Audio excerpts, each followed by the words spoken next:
नमस्कार दोस्तों, स्वागत है आप सभी का हमारे YouTube चैनल हिंदी के राही में। दोस्तों, पिछली वीडियो में हमने राम लक्ष्मण परशुराम संवाद के कुछ पदों की व्याख्या की थी। शेष पदों की व्याख्या हम आज पूरा करेंगे। तो पिछली वीडियो में हम बोले ग्रा गंभीर तक की व्याख्या समाप्त कर चुके थे। आज हम कौशिक सुनहु मंद येहु बालकु से स्टार्ट करेंगे। कौशिक सुनहु मंद येहु बालकु।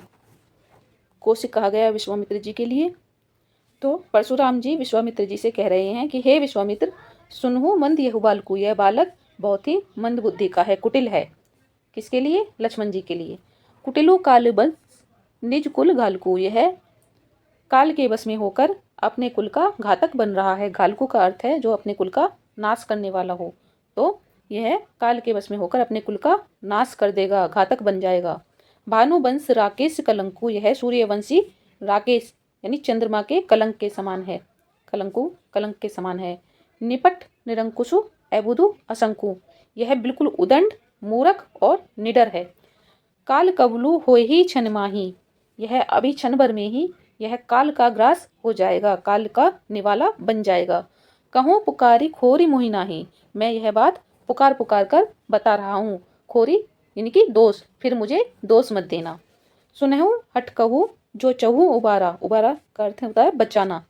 यदि तुम अब भी इसे बचाना चाहते हो, कहीं प्रतापो बल रोसु हमारा, हमारा प्रताप, हमारा बल और हमारा क्रोध, रोष का अर्थ क्रोध, इसे बतला दो। लखन कहू मुनि सुजसु तुम्हारा, इतने में लखन बोलते हैं, लक्ष्मण जी बोले, हे मुनि, आपका सुयस आपके रहते तुम्हें अचत को बढ़ने पारा, तुम्हारे रहते तुम्हारा सुयस कौन बता सकता है।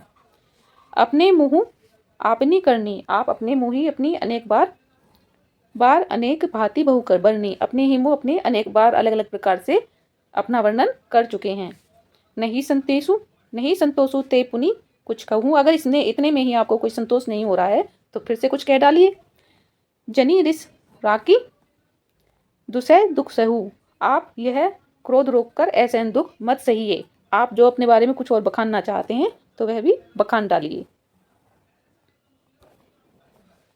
वीर बरती तुम्हें धीर अछोबा, आप अपनी वीरता का व्रत धारण करने वाले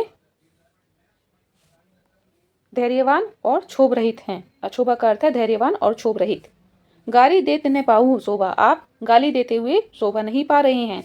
सूर समर करनी करही कहीं न जनाभी आपू, जो सूरवीर होते हैं वह युद्ध में सूरवीरता का प्रदर्शन करते हैं, वह अपनी वीरता का बखान करके अपने आप को नहीं जनाते। विद्यमान रनपाई रिपु कायर कथी प्रतापु, और शत्रु को युद्ध में उपस्थित पाकर कायर ही अपने प्रताप की डींग मारा करते हैं। जो वीर होते हैं वो तो अपनी वीरता का प्रदर्शन करके अपनी वीरता को दिखाते हैं, लेकिन जो अपने मुंह से बखान करके अपनी वीरता को बताते हैं वो असल में कायर होते हैं।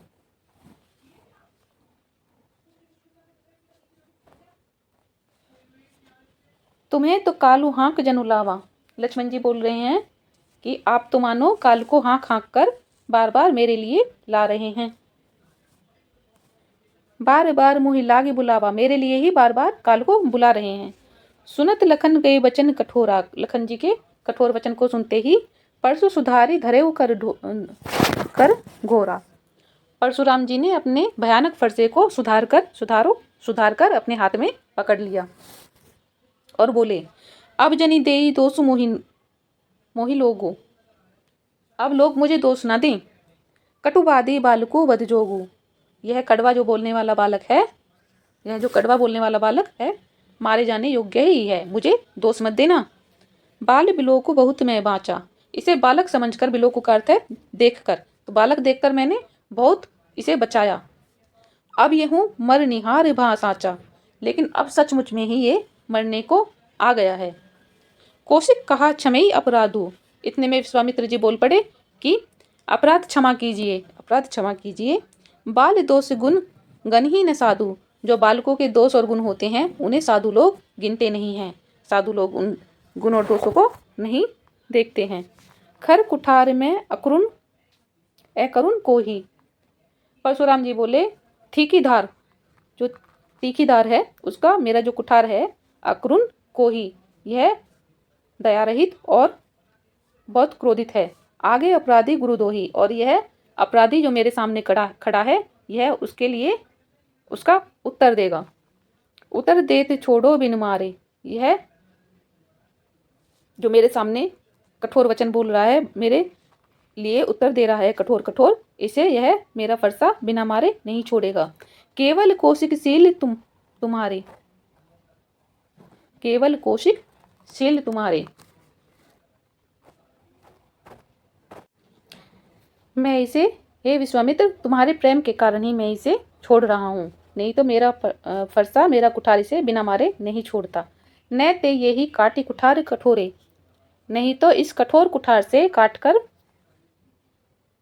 गुर ही उरिन होते हैं श्रम थोड़े, थोड़े से ही परिश्रम से मैं गुरु के उरिन से उक्रन हो जाऊंगा, जो गुरु का मेरे ऊपर ऋण है उससे छूट जाऊंगा।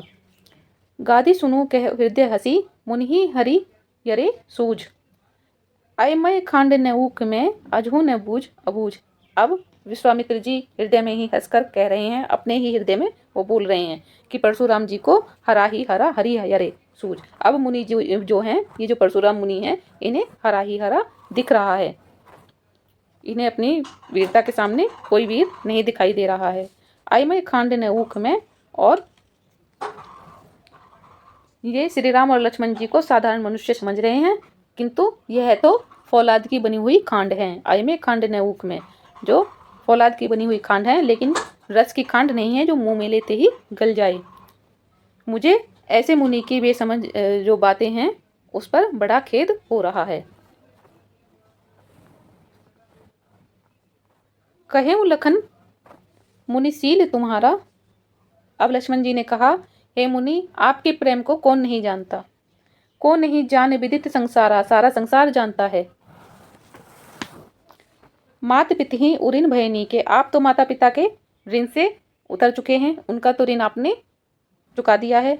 गुर ऋणु रहा सोच बड़ जी के, और यह जो गुरु का ऋण बचा हुआ था, यह आपके मन में ही रह जाएगा, इससे भी उतर जाइए।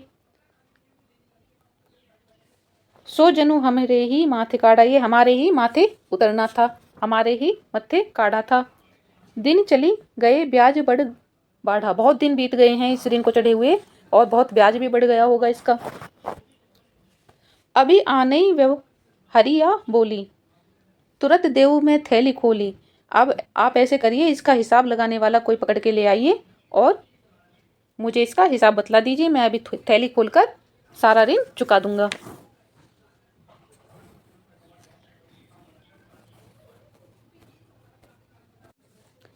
सुनी कटु बचन कुठार सुधारा, अब लक्ष्मण जी के कठोर वचनों को सुनकर परशुराम ने फिर अपने कठोर कुठार को संभाल लिया। हाय हाय सब सभा पुकारा, और सारी सभा में हाय हाय होकर पुकार उठने लगी। भृगुवर परसु देखा बहुमोही, अब लक्ष्मण जी कह रहे हैं कि हे भृगु श्रेष्ठ, आप मुझे बार बार फरसा दिखा रहे हैं। विप्र विचारी बचो नृपतो ही, आप एक ब्राह्मण हैं, इसी वजह से आप बचे हुए हैं, भले ही आप राजाओं के द्रोही हैं, लेकिन ब्राह्मण समझकर ही मैं आपको बचा रहा हूँ। मिले न कभू सुबट रन गाढ़े, आपको कभी रणधीर बलवान वीर नहीं मिले हैं शायद। द्विज देवता घर ही के बाड़े, आप ब्राह्मण देवता हैं तो अपने घर में ही बड़े हैं। अनुचित सब कहूँ, अनुचित कही सब लोग ही पुकारे, यह जो लक्ष्मण जी की बातें हैं, इन्हें सुनकर सारी सभा के लोग अनुचित अनुचित कहकर पुकार उठे। रघुकुल शयन ही लखन नेवारे, और फिर श्री रामचंद्र जी ने इशारे से लक्ष्मण जी को रोक लिया इतने में ही। लखन उतर आहुति सरिस भृगुबर कोप कृसानु, और लखन के जो उत्तर थे, लक्ष्मण जी के जो उत्तर थे, वो भृगुवंशी जो परशुराम हैं, उनकी जो क्रोध है उसमें क्रोध रूपी अग्नि है, उसमें आहुति के समान लग रहे थे।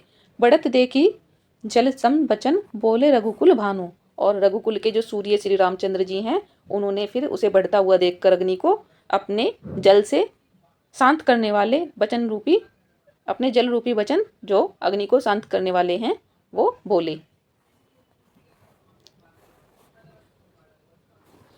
यहाँ ये सारे पदों की व्याख्या समाप्त होती है। धन्यवाद।